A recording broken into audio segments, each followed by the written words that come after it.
Pemirsa Kabupaten Buleleng galah mangkin miolehang penyuan formasi ASN yang kepin rekrutmen calon pegawai negeri sipil utawi calon pegawai pemerintah untuk perjanjian kerja utawi P3K.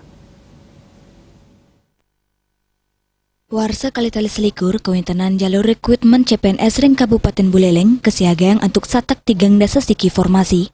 Asap nikatala ring jalur calon P3K, kawintenan ipun kali-tali 500 sekat kali formasi.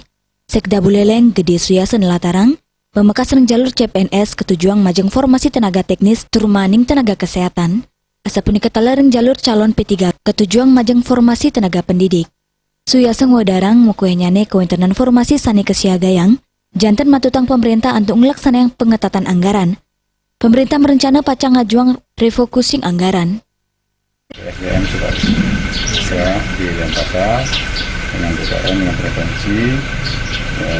Dan nanti pada saat itu kita baru tahu skemanya, kapan akan dimulai, diumumkan, dan polanya. Jadi saat ini kita karena tidak memiliki alat komputer yang cukup, ya, ruangan yang memadai untuk bisa menampung, apalagi untuk P3K yang jumlahnya 2.500 ini kan butuh alat yang bagus.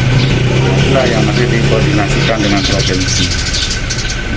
Apakah seperti tahun sebelumnya 2019 dilakukan cost sharing untuk proses sewa, dan ini akan ada proses pengadaan. Suyaseng ngewuhin Badan Kepegawaian dan Pengembangan Sumber Daya Manusia Buleleng untuk selanturnya nih pacang laksana yang rapat koordinasi teknis sareng Badan Kepegawaian Daerah Bali miwa Badan Kepegawaian Nasional ngenenin indik formasi Inucap.